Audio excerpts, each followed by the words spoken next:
I promised you a conversation that either you're going to say sawa or you'll be like apana.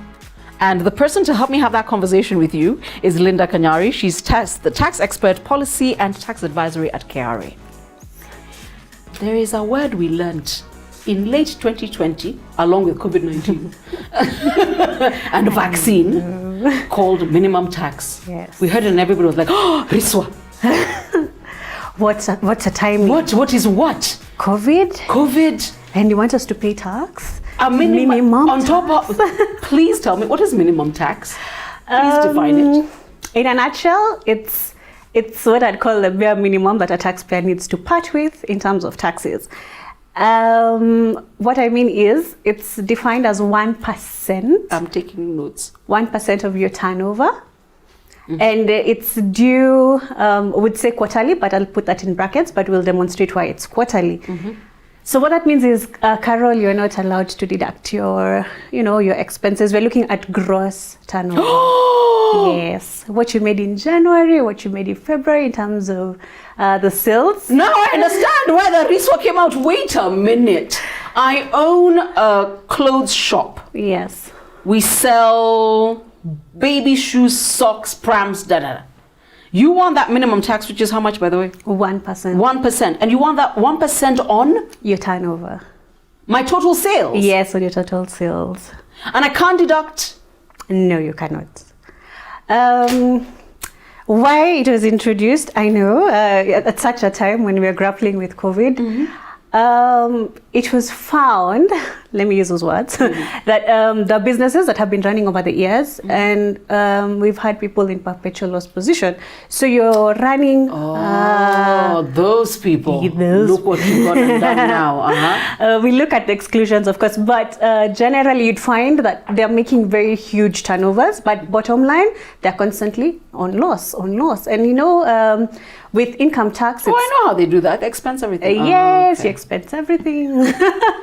Okay, this video is over. I'd come to bat for you guys. I had.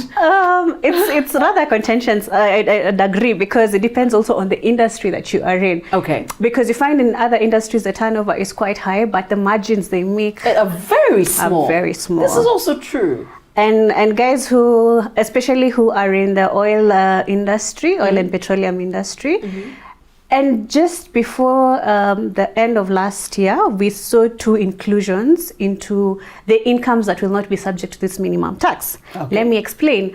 When it was first introduced in June, if you're earning employment income, then you will not be subject to minimum tax. If you're earning income that is subject to turnover tax, items like capital gains, when you sell your piece of land or whatever item that you sell and you make a gain on it, then you would not be subject to minimum tax. Okay. So those were the basic exclusions that were there. Okay. Then the sector such as the oil and petroleum industry lobbied through Parliament, because these are the guys with the high turnovers but very low margins. And here we were saying, but take 1% of your turnover. Yet again, the government also controls the prices of these items. This is also, they have a valid argument. Valid, very valid. And they wrote through the Petroleum Institute, and that's the PIA, and a ruling was given, and that was actually done today or yesterday, where the oil and marketing companies have been exempted from minimum tax.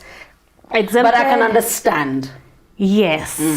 Yes, they made a case. Yes, they made a case for themselves, which was considered, went through the right channels, and found its way into the exclusions. And also persons who are involved in insurance business. There's still a discussion that's ongoing, because do we say the brokers, agents, the underwriters, is it everyone who is being excluded? And so what we have advised these guys in this industry is to write to KRA so that they get the interpretation of that kind of provision, rather than exempting yourself and saying, I'm exempting myself based on this particular... No, you can't. You can't. Exactly, you can't. Right. Okay. Yeah, you can't. So basically those are the exclusions. What I've just gone through. It has never been a busier time for tax consultants. Yes, they're actually finally working. And this kind of makes them more relevant, because it's not about now the cyber person. They've always complained that taxpayers are running too unqualified person. Who did KCPA. You know. But now you need someone who reads and understands and interprets the law. Correct. Yes.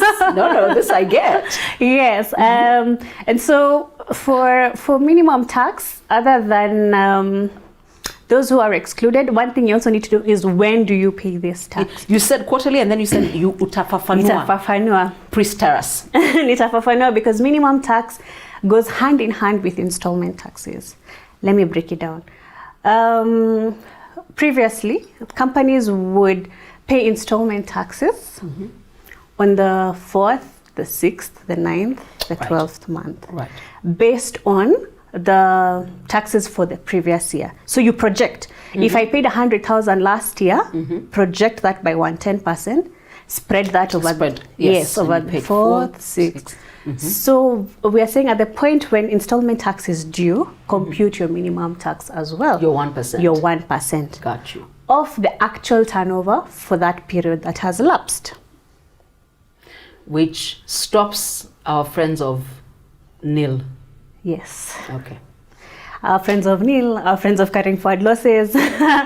So you pay what is higher. Actually, I hear you, and I don't know whether this is an argument that has been made, that you can't have been in business for 5 years, 6 years. 10 years, Carol. So why are you still in that business? You know, why are you still in the business? I came to this conversation ready, but I also hear.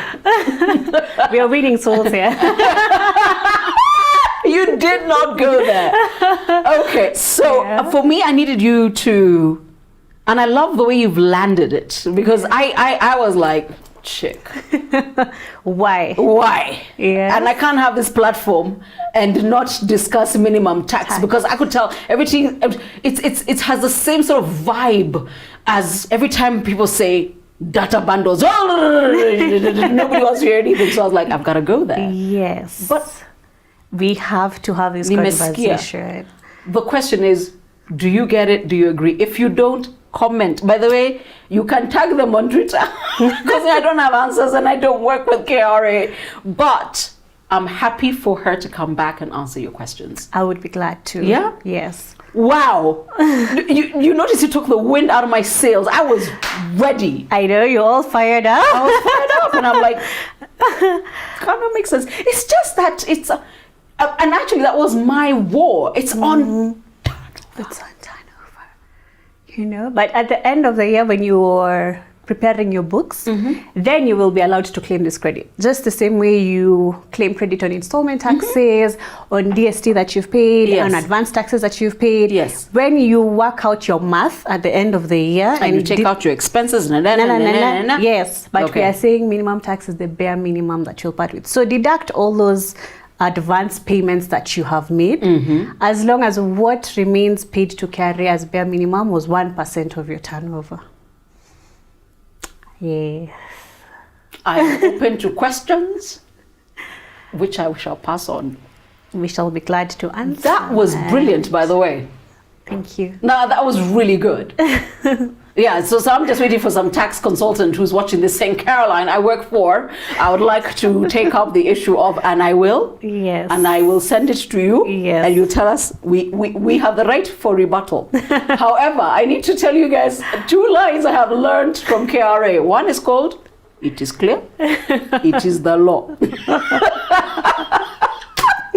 And on that note, I want to thank you. Thank you as well. And I will give this particular conversation 10 days, and I will look for you again. That is fine, Carol. We are glad to demystify. We are glad to take in the comments from the viewers and from the Kenyans. Yes. And just to make things better and more clear for them to understand and to comply.